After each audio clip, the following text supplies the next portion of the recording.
canal do Grupo Espírita Eurípides Barçanufo de Itaúna, Minas Gerais. Meu nome é Ricardo e é com muita honra que eu passo a fazer parte desse projeto nos Passos de Emmanuel, onde a gente vai estudando os livros da coleção Fonte Viva, livros que são da psicografia do Chico Xavier, com seu mentor Emmanuel, onde ele coloca comentários sobre versículos do Evangelho. E antes de fazer a leitura do capítulo de hoje, eu gostaria de convidá-los a participarem conosco, assistindo o vídeo, dando like que dá engajamento para o canal e divulgando os vídeos. O que a gente pode fazer de melhor para a doutrina é divulgar a doutrina espírita, essa doutrina que salva. E esse projeto ele vai estar fazendo a gente aprender mais sobre o Evangelho do Cristo, à luz da doutrina espírita. Então a gente não pode ficar para trás. Vamos com a gente. O livro é Vinha de Luz, o capítulo é 63 e o título é Atritos Físicos. Emmanuel comenta Mateus capítulo 5, versículo 39. Mas se alguém te bater na face direita, oferece-lhe também a outra. Alguns humoristas pretendem descobrir na divergência do mestre uma exortação à covardia, sem noção de respeito próprio. O parecer de Jesus, no entanto, não obedece apenas aos ditames do amor, essência fundamental do seu evangelho. É igualmente uma peça de bom senso e lógica rigorosa. Quando um homem investe contra outro, utilizando a força física, os recursos espirituais de qualquer espécie já foram momentaneamente obliterados no atacante. O murro da cólera somente surge quando a razão foi afastada.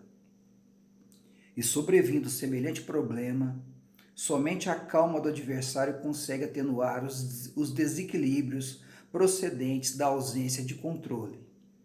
O homem do campo sabe que o animal enfurecido não regressa à naturalidade se tratado com a ira que o possui.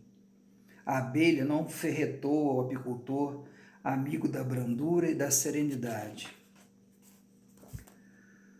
O único recurso para conter um homem desvairado, compelindo-o a reajustar-se dignamente, é conservar-se o contentor ou os circunstantes em posição normal, sem cair no nível de inferioridade. A recomendação de Jesus abre-nos o abençoado avanço. Oferecer a face esquerda depois que a direita já foi encontrada dilacerada pelo agressor. É chamá-lo à razão enobrecida, reintegrando-o de imediato no reconhecimento da perversidade que lhe é própria. Em qualquer conflito físico, a palavra reveste-se de reduzida função nos círculos do bem. O gesto é a força que se expressará convenientemente. Segundo reconhecemos, portanto, no conselho do Cristo não há convite à fraqueza, mas apelo à superioridade que as pessoas vulgares ainda desconhecem. Emmanuel, ele comenta o versículo e já começa falando que pede igualmente uma peça de bom senso e lógica rigorosa. Nessas questões de conflito deve haver, sobretudo, o seu ditame de amor, mas para isso não pode lhe faltar bom senso, lógica no raciocínio. Então, quando a gente começa a ver que o conflito está crescendo, que a coisa está saindo do controle, a gente precisa sempre puxar o bom senso, começar a entender a situação para evitar o conflito. Quando o homem investe contra outro utilizando força física, os recursos espirituais de qualquer espécie já foram momentaneamente obliterados no atacante. Por quê? Porque ele está cego a enxergar os fatos. Ele não vê mais nada. Ele está surdo para qualquer argumento. Então o que resta a ele? Partir para a agressão. O murro da cólera somente surge quando a razão foi afastada. Somente a calma do adversário consegue atenuar os desequilíbrios procedentes da ausência do controle. A calma. Um mar agitado, Jesus pode acalmar o mar agitado.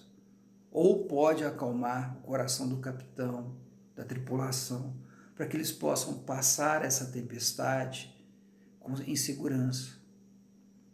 No ditado popular, alguém tem que manter a calma, porque se um não quer, dois não brigam. Não é assim? Mas para isso, a gente precisa buscar a serenidade. Contar até 10, eu os convido a orar, para que a gente tenha discernimento, clareza da situação e que seja intuído a evitar que o conflito aumente, que a gente possa evitar que uma situação perca o seu controle e possa trazer um comprometimento ainda maior de uma encarnação inteira, de várias reencarnações. E Emmanuel faz uma comparação com a natureza, fala da ira do animal, mas ele fala de forma genial aqui da abelha, que não ferretou o apicultor, amigo da brandura e da serenidade. Olha como é que o exemplo é genial, porque o apicultor, ele sabe como chegar, ele sabe como se proteger, ele põe o traje certo, ele não chega com movimentos abruptos, ele chega com calma, com movimentos suaves, ele sabe se aproximar para tirar o resultado que é necessário, que é bom. E com isso, a abelha, o outro, não vai atacá-lo, não vai ferroá-lo. Então, sabendo, sendo previdente, sabendo o que fazer numa situação que pode gerar conflito, se você sabe entrar nela, você sabe sair dela. E você extrai como apicultor o que é melhor nela, o que é mais saudável, o mel, o que é bom, o que é do bem.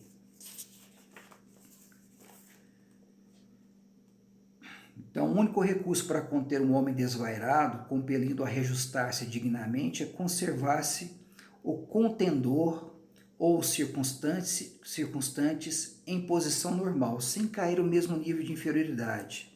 Ou seja, a vibração dele, né, está em uma questão de violência, de ódio. Mas como tem que estar a nossa vibração? Lembra da oração?